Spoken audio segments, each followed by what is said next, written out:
In today's tutorial, I'll be sharing with you how to create this lash set on any client. Let's start off with a lash bath. So my client is wearing a little bit of eye makeup, so I'm going to use our Scentsy Bath Foam Cleanser to help rid the lashes of any oil, makeup, dirt, and debris. I'm using our fluffy cleansing brush to get the job done because it has very soft and fine bristles, so it's able to work in between all of those natural lashes. Also, notice how I cleansed the entire upper and lower eye area. That's because I'm going to be applying my eye pads there, and if there's makeup or oils, then my pads might not stick very well, so I always cleanse that area as well. We've just gone ahead and rinsed the lashes. Now it's time to apply the eye pads. I just asked my client to look up towards me, but if you have clients who are more sensitive to light, I recommend applying the eye pads with the eyes closed. If you don't know how to do this, go ahead and click the card on the top right hand corner and we'll leave a tutorial for you to watch after this video.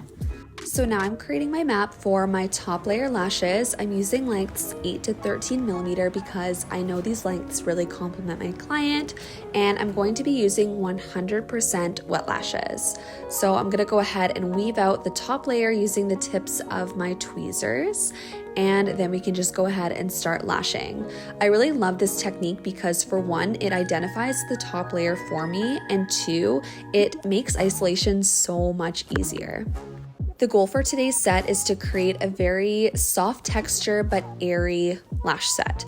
So I'm going to be using 0.03 diameter, which is the lightest one that we offer, in very lightweight dimensions. So I'm using about 3D to 8D for my closed fans. Also, if you look closely, you can see that the tips are kind of feathered. That's exactly what I want to go for because, again, we're going for a very soft and fluffy result.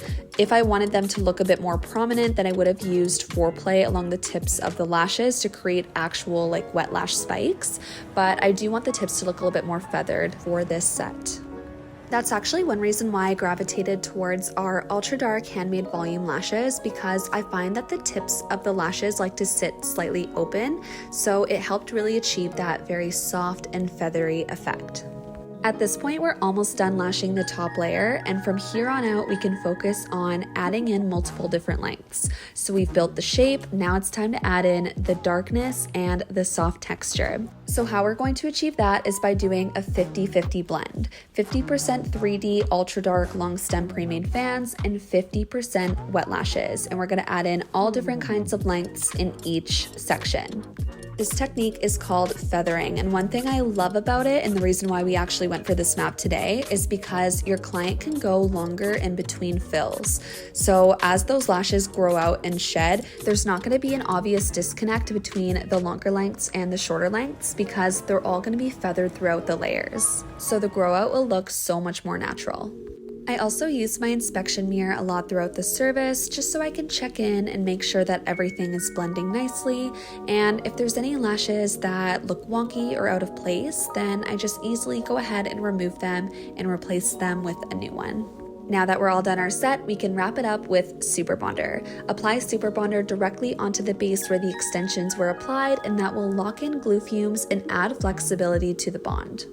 And here is the final result. Let me know what you think and feel free to rate it below in the comments from 1 to 10. Thank you so much again for joining me on today's video, and we will see you back here again for another one.